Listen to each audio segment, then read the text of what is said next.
Salut tout le monde, c'est Jasmine. Je suis super contente de vous retrouver dans un nouveau vidéo cette semaine. Puis cette semaine, je ne sais pas si vous avez vu le thumbnail passer, j'ai vraiment beaucoup de plaisir à faire cette image-là. En fait, ce que je veux parler, c'est de ce qui est vrai versus ce qui est laid. Fait que j'adresse ce sujet-là tout de suite après l'intro. Pour tout savoir sur le marketing des médias sociaux, Jasmine Beausoleil, pour vous et avec vous vers votre succès. All right, donc, je veux vraiment adresser ce qui est vrai versus ce qui est laid sur les médias sociaux parce que oui, de plus en plus, on entend les grands de ce monde dire soyez vrai sur les médias sociaux, soyez authentique, soyez vous-même. On veut plus voir nécessairement des pages puis des publications qui sont hyper léchées, hyper esthétiques, tu sais, là, curées au bout, là, quoique ça peut être joli, mais c'est pas ça qui va attirer vos clients, OK? Donc, moi, je préfère avoir, disons, 1000 clients, puis 1000 abonnés, pardon, puis une dizaine de clients qui sont récurrents, puis qui sont des fidèles, plutôt que d'avoir 20 000 personnes qui me suivent, puis faire 0 $ avec ce qui se passe sur mes médias sociaux, puis tout le travail que j'y mets. Et pour faire ça, ben, il faut être vrai. Mais être vrai, ça ne veut pas dire qu'il faut que ce soit laid. Parce qu'il y a vraiment une différence, puis c'est plate, mais j'ai vu quelques publications passer professionnelles, là, des gens qui œuvrent dans un milieu professionnel, puis que là, tu fais comme, attends là, c'est parce que si je veux engager cette personne-là, vraiment, ça a l'air de ça où ce qu'elle travaille, ou ça a l'air de ça quand qu'elle travaille. Je trouve ça un petit peu touché comme sujet. Je ne veux pas nommer personne, bien entendu, loin de moi, mais je veux vraiment aborder le sujet du vrai versus le laid ou versus le faux, ou en tout cas. Bon, fait que c'est sûr que on veut pas du léché, on veut pas du hyper esthétique, on veut quelque chose de réaliste, OK? Puis c'est pour ça un petit peu aussi que j'ai fait Zone Inspiration, parce que Zone Inspiration, c'est toutes des photos qu'on fournit aux entrepreneurs et des textes qu'on fournit également pour être capable de générer cet engagement-là, cette relation-là avec les gens qui vous suivent. Puis on le fait avec des stratégies aussi. On offre toutes les stratégies à tous les mois. Donc, mais c'est du vrai. Les photos qu'on offre, c'est des photos qu'un entrepreneur peut prendre chez eux, soit en behind the scene ou photo du bureau, des choses qui sont, oui, il y a des trucs qui sont un petit peu plus léchés comme les flats, mais ça aussi, ça peut être en alternance avec vos trucs à vous. Ça peut être hyper pratique, OK? Donc, Zone Inspiration est là pour les moments où vous ne savez pas quoi publier, que vous n'avez pas d'idée, que vous n'avez pas le temps de faire vos propres images. Zone Inspiration est parfait pour ça. C'est très peu dispendieux. Donc, puis avec toutes les stratégies qu'on vous offre là-dedans, ça peut vraiment vous donner un sérieux coup de pouce. Si on revient à notre sujet, je veux aborder aussi, peut-être, je fais une petite parenthèse, puis on va poser une question. Vous, là. Répondez-moi dans les commentaires, je suis vraiment curieuse de savoir votre opinion là-dessus parce que j'ai posé la question à quelques gens, puis en tout cas, j'ai quand même eu quelques réponses déjà. Mettons là, que vous êtes sur Instagram. Vous savez, sur Instagram, dans les stories, on peut sauvegarder des stories puis les mettre dans des pastilles puis faire des stories à la une, qu'on appelle.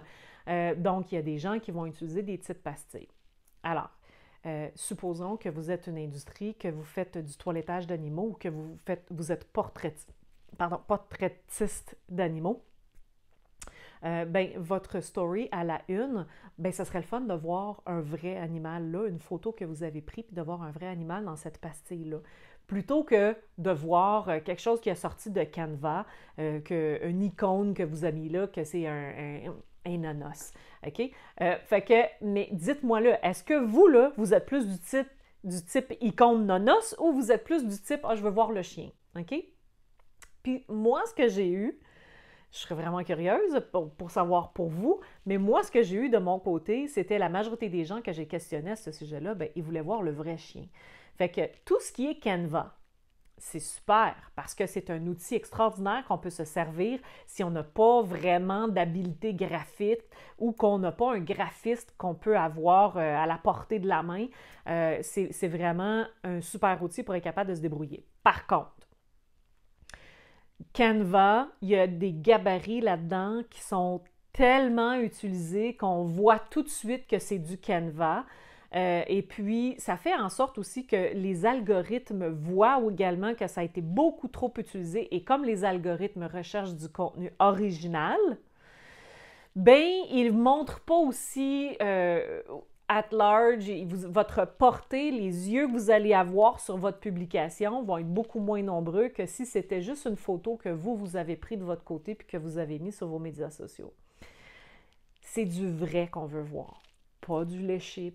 C'est sûr que Canva, c'est un très bel outil, puis je n'y enlève rien. Mais sur vos médias sociaux pro, c'est du vrai qu'on veut voir. À cette heure, pas du lait. Pas comme la petite photo dans l'icône, là, dans le thumbnail. Si on veut montrer le bureau, ben faites un peu de ménage sur votre bureau. On veut voir du vrai propre.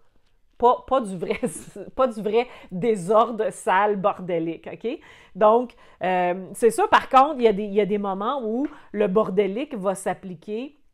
Supposons que vous êtes maman à la maison, puis que vous êtes également entrepreneur à la maison, bien, ça se peut que votre environnement ne soit pas toujours spick and span, puis c'est correct, ça aussi. Sauf que j'ai pas besoin, moi, en tant qu'abonné, de voir le panier de linge qui déborde en arrière quand vous faites une vidéo ou quand vous avez pris une photo.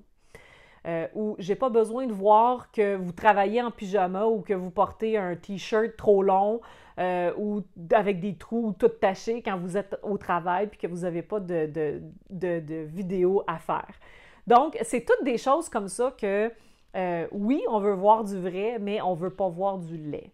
Fait que, s'il vous plaît, faites attention à le genre de publication que vous faites. Oui, si vous êtes membre de Zone Inspiration, je vous recommande fortement de prendre des photos vous-même de votre station de travail, de votre en coulisses, ce que vous faites quand vous êtes pas au travail. Ça, c'est des photos que les gens adorent. OK? Donc, un heureux mélange de ce que nous, on vous fournit puis de ce que vous pouvez prendre en photo, c'est extraordinaire aussi. OK? Donc, il faut vraiment avoir cette espèce d'équilibre-là sur nos médias sociaux pour que cette communication-là, cette relation-là s'installe entre vous et votre abonné. Il faut que les gens qui vous suivent soient capables de faire comme « OK, elle n'est pas genre ailleurs où ce que moi, je ne suis pas capable de l'atteindre », ce qu'on appelle « faut être relatable » en anglais, c'est-à-dire que les gens doivent être capables de s'identifier à vous puis de voir que vous êtes une vraie personne, que vous avez des vrais moments dans la vie où c'est moins fun, c'est moins rose, c'est pas tout léché, c'est pas tout c'est pas tout super cute tout le temps. Fait que ça fait en sorte que les gens qui vous suivent, à ce moment-là, ils voient une personne et pas juste quelqu'un qui est inatteignable, qui a déjà atteint le plafond puis que moi, je ne serais jamais capable d'être rendu là. À ce moment-là, ça fait cette relation-là, fait en sorte que j'ai plus le goût d'acheter quelque chose de cette dite personne-là que je vais voir sur les médias sociaux. Donc, je recap. Du vrai, propre, pas hyper esthétisé, mais pas laid non plus, tu veux dire.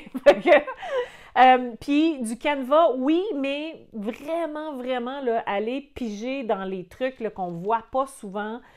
Si vous avez des doutes, puis que vous êtes membre de Zone Inspiration, ou si vous avez des doutes tout court, je m'en fous, là, OK, que vous soyez membre ou non, écrivez-moi, je vais vous le dire, écoute, oui, ça passe, non, ça, vraiment, ça paraît que c'est du Canva, utilisez pas ça. Envoyez-moi un petit coucou, ça va me faire plaisir de vous répondre. Fait que d'ici là, on se lave les mains, on reste à la maison jusqu'à temps que, en espérant que d'ici quelques semaines, la vie reprenne tranquillement son cours normal. Puis je vous souhaite une super belle fin de semaine de Pâques à tout le monde. Ciao!